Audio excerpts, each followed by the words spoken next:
जैसे आजकल तो इस मार्ग को समझना बहुत आसान है। ये डॉक्टर लोग क्या करते हैं, जैसे बताते हैं कि एक ग्राम ब्लड में बिरानी कितने 80 लाख बिरानी 50 लाख जीवाणु तो एक टाइप के होते हैं, अन्य और टाइप के, और उस ब्लड को दूसरे में डाल दिया जाता है या तो वो और बढ़ जाते हैं, दूसरे में डाले जा सकते हैं ऐसे जीवाणु भी। तो ऐसे ये व्यवस्था समझो, परमात्मा ने इस लड़की जो युवा बनाई थी उसका नाम रख दिया प्रकृति देवी। उसको माया भी बोलते हैं, आदि माया।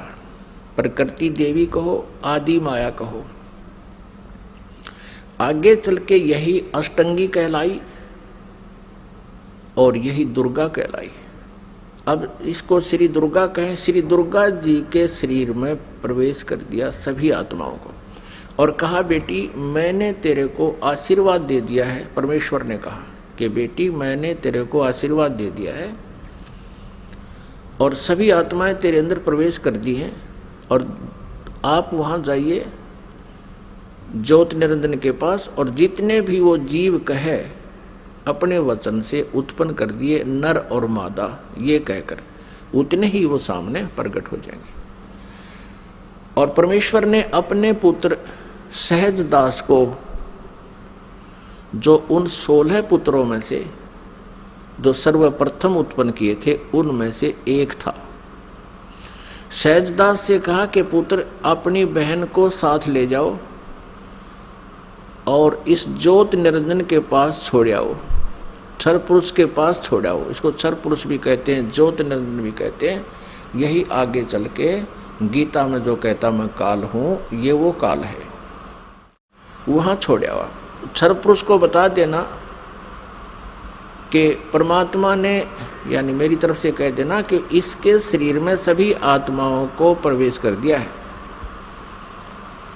और इसको वचन दे दिया है, आशीर्वाद दे दिया है, इसको शक्ति दे दी है, इसको वरदान दे दिया है कि जितने जीव तू चाहेगा नर और मादा, ये लड़की प्रकृति देवी ये उत्पन्न कर देगी। सहजदास पिताजी के आदेश को शिरोधार्य करके अपनी बहन श्री दुर्गा को साथ लेकर ज्योत निरंजन के पास आ गया, यानी क्षर पुरुष के द्वीप में चला गया उस लोक 21 ब्रह्मांडों में। उससे कहा कि ये बहन है और इस बहन के शरीर में परमात्मा ने सभी आत्माओं को प्रवेश कर दिया है।